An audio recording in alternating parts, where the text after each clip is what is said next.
வணக்கம். இந்த ஃபில்மோரா சாஃப்ட்வேர்னு ஒரு சாஃப்ட்வேரை பற்றி எந்த வீடியோ எடிட்டிங் சாஃப்ட்வேர் நல்லா இருக்குது அப்படின்றத பற்றி பேசும்போது ஒரு ஆனரபிள் மென்ஷன் இல்லை நோட்டபிள் மென்ஷன்ற வகையில் சொல்லியிருந்தேன். அந்த சாஃப்ட்வேருக்கு ஒரு டுட்டோரியல் கொடுக்குறதாகவும் சொல்லியிருந்தேன். அதுக்கு முன்னால் அந்த சாஃப்ட்வேரை பயன்படுத்தி ஒரு சின்ன குறும்படம் இல்லை சிறு படம் ஒன்று ரெடி பண்ணி உங்களுக்கு நான் பார்க்குறதுக்கு கொடுத்துருந்தேன். பார்த்தீங்க, லைக் பண்ணியிருந்தீங்க. எப்படி அதை ஒர்க் பண்ணுறதுன்னு கொஞ்சம் சொன்னால் பரவாயில்லையே அப்படின்னு கேட்டிருந்தீங்க. அதற்குண்டான டுட்டோரியல் தான் இப்போ நம்ம பார்க்க போகிறது. ரொம்ப ரொம்ப சிம்பிள் சாதாரண சாஃப்ட்வேருங்க. ஏன் இந்த சாஃப்ட்வேருக்கு நான் ஒரு டுட்டோரியல் போடுறேன் அப்படின்னு ஒரு கேள்வி உங்களுக்கு எழலாம். ஏன்னா ப்ரொஃபஷ்னல் சாஃப்ட்வேர் எத்தனையோ இருக்கும்போது ஒரு சின்ன சாஃப்ட்வேர் ஆச்சா இதை போய் எதுக்கு போடணும் அப்படின்னு நீங்கள் கேட்குறதுல ஒரு அர்த்தம் இருக்குது, நியாயம் இருக்குது. என்ன காரணம்னா, ஒரு எக்ஸாம்பிளுக்கு எடுத்துக்கிட்டோம்னா, ஒரு பெரிய பலாப்பழம் இருக்குது.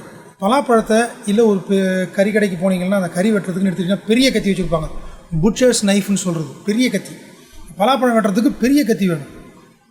இப்போ ஒரு சின்ன ஆப்பிள் இருக்குது, அந்த ஆப்பிளை வெட்டுறதுக்கு அவ்வளோ பெரிய கத்தியை வச்சு வெட்டலாம்னா வெட்டலாம், கண்டிப்பாக வெட்டலாம்.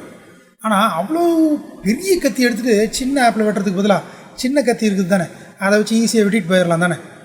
அது மாதிரி ஒரு சின்ன சின்ன விஷயங்கள்லாம் செய்கிறதுக்கு நம்ம ஒரு பெரிய ஒரு ப்ரொஃபஷ்னல் ஒரு பிக் சாஃப்ட்வேர் எடுத்துக்கிட்டு அதில் உட்காந்து செய்கிறத விட ஆன் த ஃப்ளைன்னு சொல்கிறது, சாதாரணமாக ஒரு சின்ன விஷயத்துக்கு ஒரு சின்ன சாஃப்ட்வேரில் செஞ்சுட்டு போயிடலாமே அப்படின்றது ஒரு காரணம். இன்னொன்று, எல்லா இடத்துலையுமே நாம் ஒரு ப்ரொஃபஷ்னல் ஒர்க் ஸ்டேஷனை எடுத்துக்கிட்டு போய் ஒரு ப்ராஜெக்டை செஞ்சு கொடுக்குறதுன்றது நடைமுறையில் சில சமயங்களில் செய்ய முடியாத சில சிச்சுவேஷன்ஸ் நமக்கு இருக்கும். அந்த சமயத்தில் ஒரு சின்ன சாஃப்ட்வேரை கற்றுக்கிட்டு அதில் நம்ம இந்த ஒர்க்கை முடிச்சுட்டு கொடுத்துட்டு போய்ட்டோன்னு வச்சுக்கோங்க, கிடைக்கிற காசுக்கு ஏற்ற மாதிரியான ஒரு சின்ன ப்ராஜெக்ட் எடுத்து செய்கிறது சரியான முறையாக தானே இருக்கும். அதன் அடிப்படையில் இந்த மாதிரியான சாஃப்ட்வேரை கற்றுக்கிறதும் நமக்கு ஒரு நல்ல விஷயமாக பட்டுச்சு. அதனால தான் இந்த சாஃப்ட்வேரை பற்றி சொன்னேன்.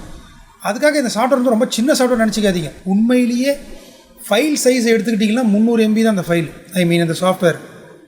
ஆனால் இதுக்கு எஃபெக்ட்ஸ்ன்னு சொல்லிட்டு அவங்க கொடுத்துருக்கிற கலெக்ஷன் கிட்டத்தட்ட 6.9 GB. அதாவது இதில் ரொம்ப ஈஸியாக சர்வசாதாரணமாக ஒரு ஒர்க்கை முடிச்சுட்டு போகிறதுக்கு நிறைய வசதி வாய்ப்புகள், நிறைய விஷயங்கள் இதில் இருக்குது. இப்போ பாருங்களேன், இந்த இன்டர்ஃபேஸில் எடுத்துக்கிட்டிங்கன்னா நான் செஞ்ச ஷார்ட் ஃபில்மு இல்லை சிறு படம்னு சொல்கிறேன் இல்லைங்களா, அதை தான் நான் இங்கே போட்டுக்கிறேன். இப்போ இந்த டைம்லைனில் இருக்கிற வீடியோ எல்லாமே எடுத்துக்கிட்டிங்கன்னா 4K வீடியோ, அந்த ரெசல்யூஷன் நான் கொடுத்துருக்குறேன். 4K வீடியோ எடுத்துக்கிட்டு நான் செஞ்ச ஒரு சிறு படம் இது. இதை எப்படி செய்கிறதுன்றதை நான் உங்களுக்கு சொல்லிக் கொடுக்கும்போதே இந்த சாஃப்ட்வேர் இன்டர்ஃபேஸ் இதில் என்னென்ன இருக்குன்றதை முழுக்க சொல்லி கொடுத்துட்றேன். உங்களுக்கு ஈஸியாக புரிஞ்சு போயிடும். கடைசியில் உங்களுக்கு நீங்கள் ஒரு வார்த்தை சொல்லுவீங்க, நான் அதை கடைசியிலையும் சொல்கிறேன். ஏன் அதை சொல்கிறீங்கன்றதையும் சொல்லிடுறேன். அதை சொல்கிறது சரியான முறையாகவும் இருக்கும். அதில் என்னுடைய வெற்றி அடங்கியிருக்கு, உங்கள் வெற்றி அடங்கியிருக்கு. என்னன்னு பார்த்துடலாமா? வாங்க. இப்போ இதுதான் என்னுடைய ஒரு சின்ன ப்ராஜெக்டினுடைய இன்டர்ஃபேஸ் ஃபைல்ஸு. இதை நான் என்ன பண்ணுறேன், திருப்பியும் முழுதாகவே ஃபுல்லாகவே நான் உங்களுக்கு போட்டே செஞ்சு சொல்லி கொடுத்துட்றேன். சரிங்களா? வாங்க.